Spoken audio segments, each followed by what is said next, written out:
Une petite ville sans murailles et sans armée s'éveille encerclée par une troupe entière envoyée par un roi furieux. Mais la cible n'était ni un général, ni un commandant militaire. C'était un prophète désarmé nommé Élisée. Quand tout semblait perdu, une simple prière révéla que la véritable armée était déjà là, invisible, mais positionnée. Et ce matin-là, il devint clair que les yeux ouverts peuvent être plus puissants que des épées dégainées. Avant de commencer, écrivez dans les commentaires d'où vous regardez.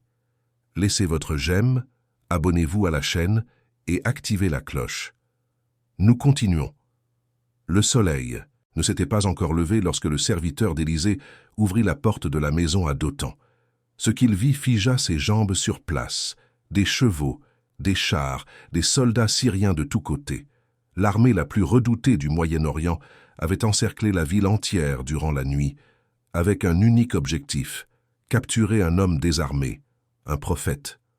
Le serviteur courut à l'intérieur, paniqué, mais Élisée ne se leva même pas. Pour comprendre ce qui s'est passé ce matin-là, il faut remonter quelques mois dans le temps. Israël et la Syrie vivaient en guerre constante. Ce n'était pas un conflit quelconque. C'était une dispute territoriale brutale qui durait depuis des générations, avec des frontières qui avançaient et reculaient au gré des batailles. Le roi de Syrie à cette époque était Ben-Hadad, un commandant expérimenté qui connaissait chaque tactique d'embuscade, chaque route de ravitaillement, chaque point faible du territoire israélite. Son armée était crainte dans toute la région. Des chars de guerre tirés par des chevaux entraînés, des archers d'élite, une infanterie lourde. La machine militaire syrienne n'avait pas de rival dans la région. Ben-Hadad planifiait ses campagnes avec une précision chirurgicale. Il choisissait personnellement les lieux où il dresserait le camp, les vallées où il positionnerait des embuscades, les routes par où il attaquerait. Ces informations n'étaient partagées qu'avec son cercle le plus intime de généraux. Personne d'autre ne savait. Personne d'autre ne pouvait savoir. Mais quelque chose d'étrange commença à se produire. Chaque fois que l'armée syrienne marchait vers une embuscade, les Israélites avaient déjà évacué la zone. Chaque fois que Ben-Hadad choisissait un lieu de campement stratégique, les troupes d'Israël apparaissaient en premier. Chaque fois qu'une attaque surprise était planifiée, le roi d'Israël semblait savoir exactement où et quand elle viendrait. Pas une fois, pas deux fois. Le texte biblique dans 2 Rois chapitre 6 dit que cela se produisit à plusieurs reprises. Le mot hébreu utilisé indique la fréquence. Ce n'était pas une coïncidence, c'était un modèle. Ben-Hadad devint furieux. Il réunit ses officiers et posa la question évidente. Qui était le traître? Quelqu'un dans le haut commandement divulguait des informations à l'ennemi. Il n'y avait pas d'autre explication. L'un de ses hommes de confiance vendait des secrets militaires à Israël. Le roi voulait des noms, il voulait l'espion identifié, il voulait du sang. La réponse qu'il reçut le laissa déconcerté. L'un de ses conseillers s'avança et dit qu'aucun d'eux n'était traître. Le problème, expliqua-t-il, était un prophète en Israël nommé Élisée. Cet homme, selon le conseiller, révélait au roi d'Israël jusqu'aux paroles que Ben-Hadad prononçait dans sa propre chambre à coucher. Le général n'exagérait pas. La réputation d'Élisée avait déjà traversé les frontières. Il était connu comme quelqu'un qui opérait à un niveau de perception défiant toute logique militaire ou politique. Ce n'était pas de l'espionnage. C'était quelque chose que les Syriens ne parvenaient pas à catégoriser. Ben-Hadad prit une décision. Si le problème était un seul homme, la solution était d'éliminer cet homme. Il envoya des éclaireurs pour découvrir où se trouvait Élisée. L'information revint vite. Le prophète avait été vu à Dothan, une petite ville à environ 20 kilomètres au nord de Samarie. Ce n'était pas une forteresse. Elle n'avait pas de garnison militaire significative. C'était juste une ville ordinaire avec des murs modestes et une population civile. Parfait. Le roi n'envoya pas une escouade. Il n'envoya pas un détachement. Il dépêcha une armée entière. Chevaux, chars et une grande force militaire. Ce sont les mots exacts du texte hébreu. Les historiens estiment qu'une grande force syrienne de l'époque pouvait inclure entre 2000 et 5000 soldats, en plus de centaines de chars de guerre. Chaque char transportait typiquement 3 hommes, un conducteur, un écuyer et un archer. C'étaient des véhicules de combat lourds, revêtus de métal, tirés par des chevaux de guerre entraînés à ne pas reculer devant le bruit ou le sang. Le son d'une colonne de chars syriens en mouvement pouvait être entendu à des kilomètres de distance.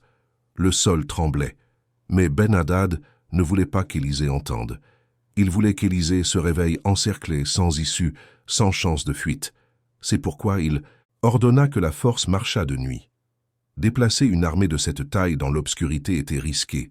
Les chevaux pouvaient trébucher, les chars pouvaient briser leurs roues sur un terrain irrégulier, les soldats pouvaient se disperser. Mais le roi prit le risque. Quand le soleil se lèverait, Dothan serait complètement enveloppé par le fer syrien. C'est exactement ce qui se passa. Le serviteur d'Élisée se réveilla ce matin-là et fit ce qu'il faisait probablement tous les jours. Il ouvrit la porte pour vérifier le temps, regarder l'horizon, commencer la routine. Ce qu'il trouva fut un cauchemar. Dans n'importe quelle direction qu'il regarda, il y avait des soldats. Les collines autour de Dothan, qui montraient normalement seulement des oliviers et des pâturages, étaient couvertes de métal, lances, boucliers, étendards syriens. La ville entière était enveloppée par un anneau de mort. Il n'y avait par où s'échapper. Le serviteur rentra en courant et réveilla Élisée avec la nouvelle. Ces paroles, enregistrées dans le texte biblique, révèlent l'ampleur du désespoir. « Hélas, mon Seigneur, que ferons-nous » C'était une question rhétorique. Il ne pouvait rien faire. Un prophète âgé et son serviteur contre des milliers de soldats professionnels. Les mathématiques étaient simples, la mort était certaine. La réponse d'Élisée défie toute logique humaine. Il dit aux serviteurs de ne pas craindre. Il dit que ceux qui étaient avec eux étaient plus nombreux que ceux qui étaient avec les Syriens. Le serviteur a dû penser que le maître était devenu fou. Plus nombreux, ils étaient 2. De l'autre côté, il y avait une armée.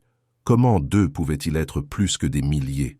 Élisée n'expliqua pas, il n'argumenta pas, il n'essaya pas de convaincre avec des mots. Au lieu de cela, il fit une prière simple. Il demanda au Seigneur d'ouvrir les yeux du serviteur pour qu'il pût voir. Ce qui se passa ensuite est l'un des moments les plus extraordinaires de toute l'Écriture. Les yeux du serviteur furent ouverts, non les yeux physiques, qui fonctionnaient déjà parfaitement, mais une capacité de perception qui reste normalement fermée. Et quand cette nouvelle vision s'activa, le serviteur vit la montagne pleine de chevaux et de chars de feu autour d'Élisée. Le mot hébreu utilisé pour « pleine » est le même que celui utilisé pour décrire un récipient qui déborde. Il n'y avait pas d'espace vide. Chaque mètre de cette montagne était occupé par la force céleste, chevaux de feu, chars de feu. La description est spécifique et cohérente avec d'autres apparitions angéliques dans le texte biblique. Quand Élie, le maître d'Élisée, fut enlevé au ciel des années auparavant, le véhicule utilisé fut exactement le même. Un char de feu avec des chevaux de feu. Ce n'était pas une métaphore, c'était la forme sous laquelle ces êtres se manifestaient quand ils avaient besoin d'être vus par des yeux humains. Le feu, dans les Écritures, apparaît de manière répétée comme marque de la présence divine.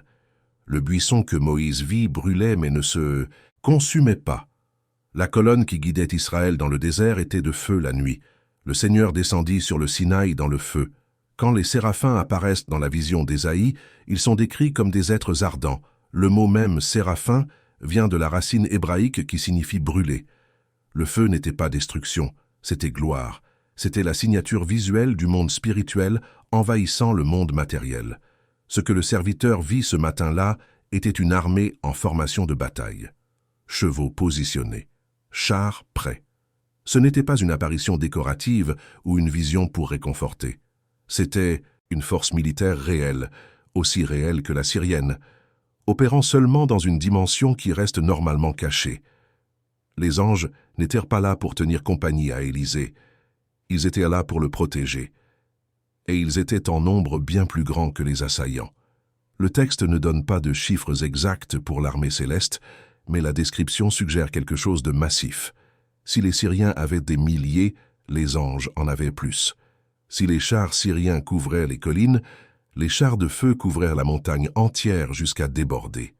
La disparité était si grande qu'Élisée put dire, avec un calme absolu, qu'il n'y avait pas de raison d'avoir peur. Il n'était pas courageux, il était mathématique.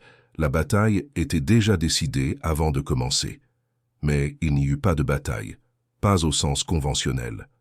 Quand les Syriens commencèrent à descendre vers Dothan pour capturer le prophète, Élisée fit une autre prière. Cette fois, il demanda au Seigneur de frapper ce peuple de cécité, et immédiatement, l'armée entière perdit la vue. Des milliers de soldats, des centaines de cavaliers, des dizaines de commandants, tous aveugles en même temps. Le chaos a dû être immense, chevaux sans direction, chars entrant en collision, soldats trébuchant les uns sur les autres, la machine militaire la plus redoutée de la région transformée instantanément en une masse confuse d'hommes désorientés. Élisée fit alors quelque chose d'inattendu. Il sortit de la ville et alla à la rencontre de l'armée aveugle. Il dit aux Syriens qu'ils étaient sur le mauvais chemin, que ce n'était pas la bonne ville, et qu'il les guiderait vers l'homme qu'ils cherchaient. Les soldats, complètement dépendants maintenant de toute aide disponible, suivirent la voie du prophète. Ils n'avaient pas le choix. Aveugles en territoire ennemi, sans capacité de navigation, ils acceptèrent l'orientation d'un inconnu. Élisée les conduisit sur 20 kilomètres jusqu'à Samarie. Samarie était la capitale du royaume d'Israël. Elle avait de hautes murailles, une garnison permanente, et était pleine de soldats israélites. Quand l'armée syrienne entra par les portes de la ville, ils ne savaient pas encore où ils étaient. Ce n'est que lorsqu'ils franchirent les murailles qu'Élisée fit une troisième prière. Il demanda au Seigneur d'ouvrir leurs yeux, et ils virent. Ils virent qu'ils étaient au centre de la capitale ennemie. Ils virent qu'ils étaient encerclés par des forces israélites de tous côtés. Ils virent que leurs armes ne serviraient à rien maintenant. Le chasseur était devenu la proie. L'armée venue pour capturer un prophète était maintenant complètement à la merci de ce même prophète. Le roi d'Israël, en voyant la situation, devint euphorique. Il demanda à Élisée s'il devait tuer les prisonniers. C'était la réponse évidente. Ces hommes étaient venus avec une intention meurtrière. Ils avaient encerclé une ville israélite. Ils avaient menacé un prophète du Seigneur. L'exécution serait justifiée par n'importe quel code militaire de l'époque. De plus, éliminer une force de cette taille serait un coup dévastateur pour la Syrie. Ben-Hadad perdrait des milliers de soldats entraînés d'un coup. L'avantage stratégique serait énorme. Élisée dit non. Le prophète demanda au roi s'il tuerait des hommes qu'il aurait capturés avec sa propre épée et son arc. La question avait une logique précise. Le roi n'avait pas capturé cette armée. Il n'avait pas combattu. Il n'avait pas risqué un seul soldat. La victoire n'était pas à lui pour qu'il l'administre. Elle appartenait au Seigneur. Et le Seigneur avait d'autres plans. Élisée ordonna qu'on préparât un banquet. Les mêmes soldats qui étaient venus pour tuer furent servis avec du pain et de l'eau en abondance. Des tables furent dressées. De la nourriture fut servie. L'armée envahissante fut traitée non comme prisonnière de guerre, mais comme invitée d'honneur. Après avoir mangé et bu, ils furent libérés. Ils retournèrent vers leur seigneur en sécurité, nourris, sans une seule blessure. Le résultat surprit même les chroniqueurs bibliques. Le texte dit qu'après cet épisode, les troupes syriennes ne revinrent plus sur la terre d'Israël. Le mot hébreu indique une cessation complète, au moins pour une période significative. Ben-Hadad, le roi qui avait envoyé une armée entière pour capturer un homme, reçut cette armée de retour intacte, bien nourrie et complètement humiliée. Que pouvait-il faire de cette information? Ces soldats avaient expérimenté une puissance surnaturelle de première main. Ils avaient été aveuglés, guidés, capturés et pardonnés. Tout cela par des forces qu'ils ne parvenaient pas à expliquer ou à combattre. Attaquer Israël à nouveau signifierait affronter non seulement des soldats humains, mais le Dieu qui commandait des chevaux de feu. L'épisode révèle plusieurs couches de réalité qui restent normalement cachées. La première est que le monde visible n'est pas tout ce qui existe. Le serviteur d'Élisée avait une vision parfaite. Ses yeux fonctionnaient normalement. Mais il ne parvenait pas à voir ce qui était juste devant lui. Les chevaux et les chars de feu étaient là tout le temps. Ils ne sont pas apparus en réponse à la prière. La prière a seulement permis aux serviteurs de les voir. La protection existait déjà. La force était déjà positionnée. Ce qui manquait, c'était la perception. La deuxième couche est que la protection divine ne dépend pas des circonstances humaines. Élisée était en désavantage numérique absolu. Il n'avait pas d'armée. Il n'avait pas d'armes. Il n'avait pas d'alliés visibles.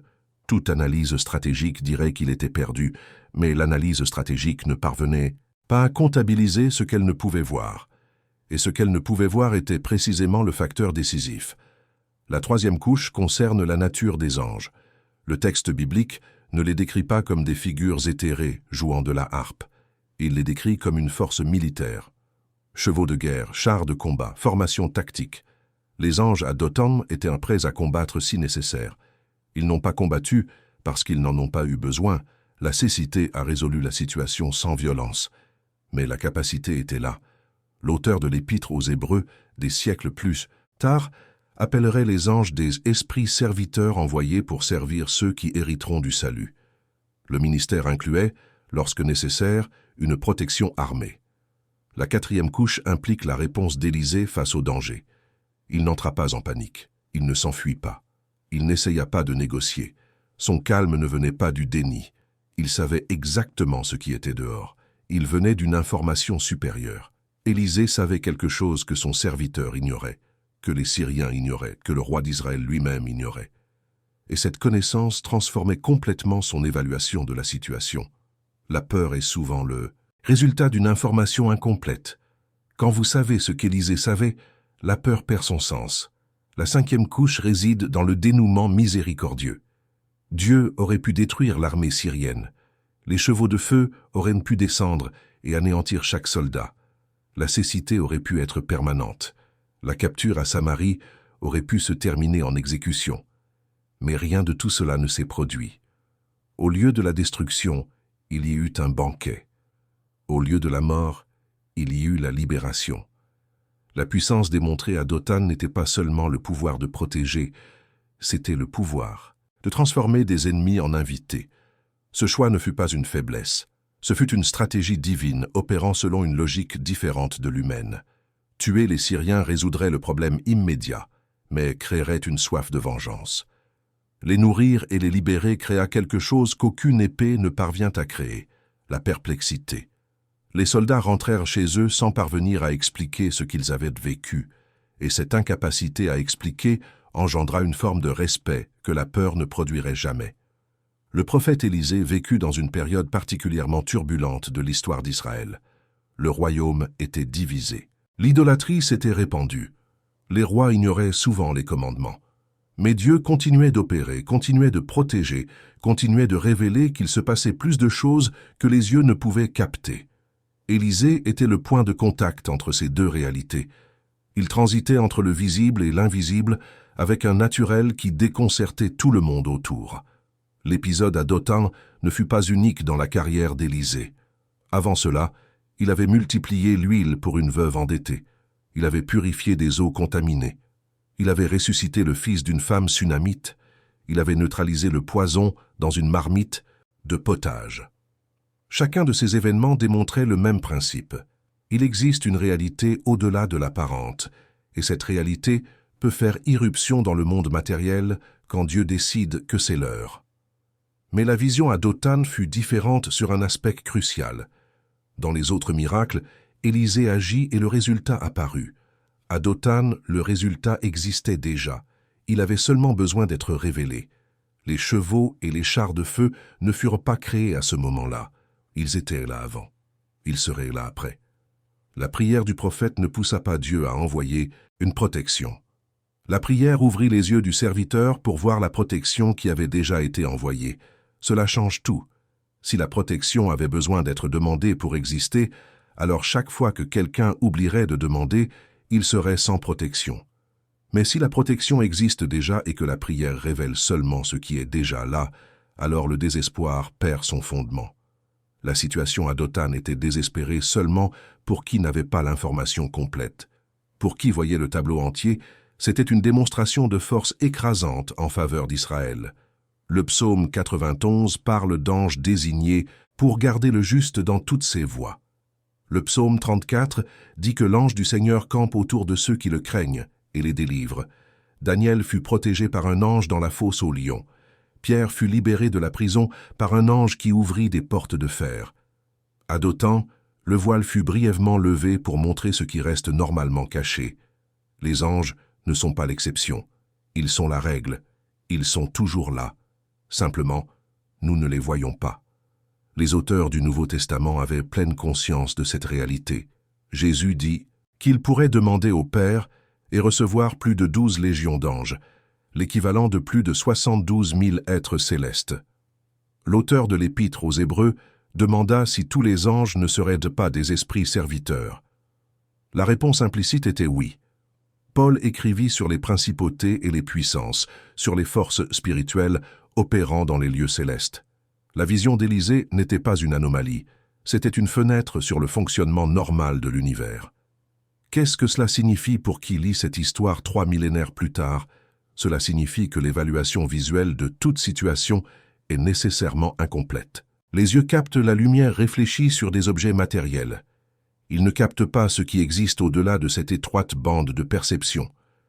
Quand le serviteur regarda vers les collines de Dothan, il vit la totalité de ce que ses yeux pouvaient enregistrer. Et cette totalité n'incluait pas de chevaux de feu, mais les chevaux étaient là. La limitation venait de l'instrument, pas de la réalité. Cela signifie aussi que des moments de vulnérabilité apparente peuvent être des moments de protection maximale. Élisée ne fut jamais plus en sécurité que lorsqu'il était encerclé. La quantité de forces célestes positionnées autour de lui était proportionnelle à la menace qu'il affrontait. Si les Syriens avaient envoyé plus de soldats, il est raisonnable de supposer que plus d'anges auraient été désignés. La protection s'adaptait au danger. Ce qui semblait être un siège était, en vérité, une escorte.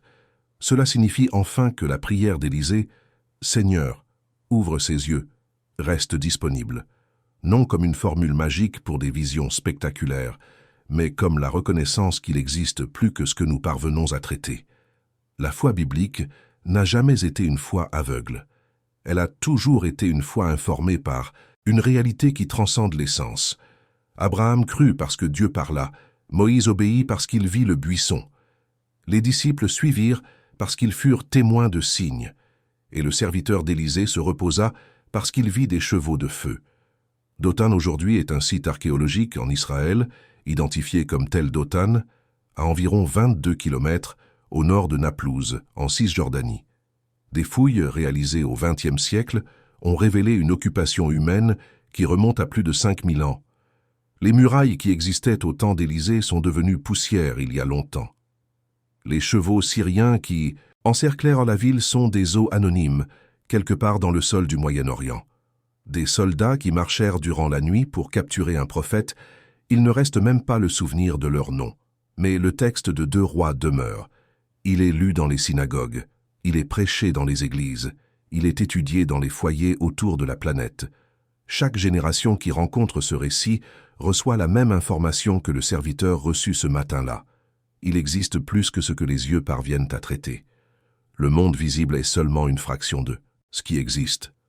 Et dans l'espace, entre ce que nous voyons et ce qu'il y a, opèrent des forces qui changent complètement l'équation de toute situation. L'auteur de l'Épître aux Hébreux, des siècles après Élisée, décrirait les anges comme des esprits serviteurs envoyés pour servir ceux qui hériteront du salut. Ce n'était pas un langage poétique, c'était une description fonctionnelle. Le même Dieu qui positionna des chevaux de feu autour d'un prophète à Dothan continue de commander des armées qui n'apparaissent pas aux journaux télévisés, qui ne sont pas détectées par des satellites, qui n'entrent dans les calculs stratégiques d'aucune nation. Mais elles sont là, elles l'ont toujours été. La différence entre le serviteur terrorisé et Élisée serein n'était pas le courage, c'était l'information. L'un savait quelque chose que l'autre ignorait. Vous êtes encerclés en ce moment même, par des problèmes peut-être, par des incertitudes, par des menaces qui semblent plus grandes que vos ressources pour les affronter.